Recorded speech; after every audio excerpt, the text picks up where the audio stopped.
সমগ্ৰ অসমতে জনজাতি আবেষ্টনী আৰু বনাঞ্চলৰ পৰা আৰু চৰকাৰী ভূমিসমূহৰ পৰা যিটো অবৈধ বেদখলকাৰী বাংলাদেশৰ মূলৰ যিটো মিয়াসকলে যিটো বেদখল কৰি আছে আৰু সেই বেদখলকাৰীসকলক উচ্ছেদ কৰাৰ কাৰণে অসমৰ জনপ্ৰিয় মুখ্যমন্ত্ৰী ডক্টৰ হিমন্ত বিশ্ব শৰ্মাই যি বলিষ্ঠ পদক্ষেপ লৈছে তাৰ প্ৰতি আমি সম্পূৰ্ণ সঁহাৰি জনাইছোঁ। আজি তাৰ লগতে সংগতি ৰাখি আজি জোনাই অঞ্চলৰ যিবিলাক জনজাতি আবেষ্টনী আছে বা চৰকাৰী ভূমিসমূহত ইয়াতো যিটো অবৈধ বেদখলকাৰী আছে তেওঁলোকক উচ্ছেদ কৰাৰ কাৰণে ইতিমধ্যে TMPK এটা দাবী জনাইছে আৰু সেই দাবীৰ সমৰ্থনত আজি জোনাইত অনুষ্ঠিত হোৱা যিটো নাগৰিক সভা, এই নাগৰিক সভাত মই অংশগ্ৰহণ কৰিছোঁ আৰু সেই নাগৰিক সভাত TMPKৰ যিটো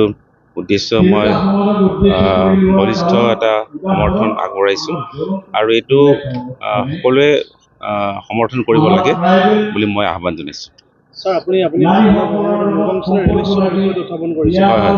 এইবিলাক হৈছে চৰকাৰী ভূমি আৰু তাত চৰকাৰী বিষয়া সমৰ্থন অবিহনে কেনেকৈ তেওঁলোকে সংস্থাপিত হোৱাৰ সুযোগ পাইছে। গতিকে কেন্দ্ৰীয় চৰকাৰে এই যিবিলাক বিষয়া ৰেলৱে বিষয়াসকলৰ বিৰুদ্ধে কঠোৰ ব্যৱস্থা ল'ব লাগে যাতে ভৱিষ্যতে এনেধৰণৰ কোনো বেদখল যাতে হ'ব নোৱাৰে।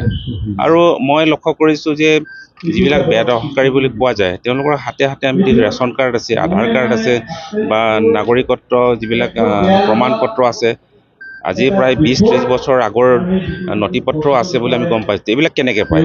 গতিকে ইয়াত চৰকাৰী বিষয়াও জড়িত আছে। গতিকে তেনে চৰকাৰী বিষয়াৰ সৈতেও অসম চৰকাৰে কঠোৰ ব্যৱস্থা গ্ৰহণ কৰিব লাগে যাতে ভৱিষ্যতে চৰকাৰী বিষয়াসকলে তেনেধৰণৰ তেওঁলোকে যাতে পদক্ষেপ ল'বলৈ সাহস নকৰে।